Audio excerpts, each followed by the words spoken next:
The 6 new starter decks will be coming out in Asia this week. If you're a new player looking to get into the game, or if you're wondering which deck you should get and why you should get it, this video is for you. I'll be going through the contents of the deck, how these cards will affect the current metagame, as well as which decks will benefit from these decks. For context, these decks cost about 500 yen in Japan each, which is equivalent to 2 to 3 booster packs, and roughly around $12 over in Singapore. Based on the pricing itself, I find it to be quite worth the money, and when we do the TCG math, we get 2 to 4 copies of 5 brand new cards plus new leader art. I think that's definitely worth the money. So let's start off with the first deck. We have the Whitebeard himself, Edward Newgate. This will be his third print run as a leader. And let's take a look at the contents of the deck. We have 2 Edward Newgate, which is a direct support for Marco from OP08. So being able to attach a Dawn to your leader on play synergizes really well with Marco, making his leader ability active on curve. And then when using the leader's ability to reduce a character's attack by 2k, you can immediately rest the Whitebeard that you just played to KO a character with 5k or lower power. Next we have the new Ace. This card supports all the Whitebeard leader as its effect is quite generic, and it is also a character with rush. It also has the ability to remain really sticky on board. Next we have the new 2k counter Sachi and a new Atmos, which is a support for Whitebeard. The last new card in the deck is King Dew, a really strong 3 cost 4k power blocker. If it is KO'd during your opponent's turn by a card effect, for this turn your leader plus 2k power. So in a metagame with lots of Lucci, I think this card could be really good. So imagine staring down at your opponent's 8k Whitebeard leader. And aside to the new cards, nothing really notable from the deck. In my opinion, this deck really only boosts the Whitebeard Pirates leader, but possibly Zoro as well with the new Edward Newgate. So if you love Whitebeard, definitely buy this deck. Next, we have our second Green Uta starter deck. Personally, I enjoy the Green Uta starter deck, and getting a new leader art is good for me as well. We are getting 2 copies of the new 4 cost 6k power blocker. Her effect is by discarding a film card, attach 1 rested Dawn to your leader or character. This is good because if you're playing her on curve, by discarding a card, you can attach a Dawn to your leader to trigger your leader's on attack ability. Green Uta typically has a lot of cards, so discarding a card wouldn't be a problem for you. Next, we have 9 cost Shanks. Green Film finally gets their own boss character other than Zoro and Doffy. This card is really powerful. With 9 cost, you're getting a character with 11k power and able to KO any rested character. That 9 cost is also huge because it pairs really well with Bonnie. On your 10 Dawn turn, when you play down Shanks, you have that 1 extra Dawn to activate your leader's ability when your opponent's attacking during that turn. And Shanks can also find a place in the green and black Perona deck as well. Next, we have our third copy of Green Film 2k counter, a new blocker Gordon, which is pretty bad, and a new 3 cost Katakuri. Then we get interesting reprints of lots of promos, specifically from the Uta movie pack with new arts, as well as 4 copies of Bartolomeo. I believe these were quite expensive in the English TCG, so hopefully everyone will finally have access to Bartolomeo. Like I mentioned earlier, some decks that would benefit from the starter deck other than Green Uta would be these leaders. The green Shanks in this deck is really good in them. In my opinion, if you're looking for a budget deck to get into the game, the green Uta starter deck is the best. So now moving on to our next leader, we have Blue Doffy, which in my opinion is the most value for money. We are getting the new Law, which is a smaller version of Jozu, which has a really strong tempo effect. Next we have Hancock, a blocker with 6k power with a really useful effect to stack your deck and attach a Dawn to a character or leader. It is also the third 4 cost character with 6k power with the 7 Warlock trait, which is always welcome in a Blue Doffy deck. Then next we have Buggy, a 2k counter that allows you to stack your top 3 cards of the deck. And then next we have Crocodile, which is a huge buff to 7 Warlocks base deck. Its on-play effect allows you to check your top card of the deck, and if it is a 7 Warlock, you get to draw 2, then place 1 card back to the top of the deck. Finally, for the last card, we have 4 copies of Blackbeard.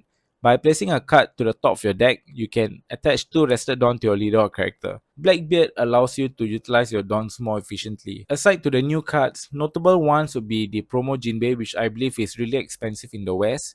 So hopefully this will bring down the prices of those Jinbeis. In my opinion, I think this starter deck might actually boost Doffy's tier from a tier 3 to maybe tier 2 or even tier 2.5. But again, black deck is still its worst enemy. Other decks that could benefit from this starter deck would probably be Hancock, more specifically that 4 cost Law. Next, for our 4th deck, we have the purple Luffy, but this time the purple starter deck will be focusing more on the purple Straw Hats. The supports are quite specific, mainly for the purple Straw Hat, so hopefully it will be useful for the upcoming OP09 Nika leader. So here are the cards. We get 2 copies of the new Zoro, which I feel is a little underwhelming. Its effect is on play, search your top 5 cards for a purple Straw Hat. It's your typical 1 cost searcher with a body. Next, we have 7 cost Luffy Taro, whose on play effect lets you play a 5 cost purple Straw Hat Pirates which is again really specific, so you can play down that 4-cost Zoro with Luffy's effect. However, I'm not complaining. I'm slightly happy that they are learning from their mistakes. They are locking certain cards to be played only within a certain archetype, which is a good start. We don't want another case of Gecko Moria happening again in the future. So for the other new cards, we have Usopachi, a 2k counter, 4 copies of Onami, a blocker whose effect is on play if you have 8 or more Dons, discard 1 card, then draw 2 cards.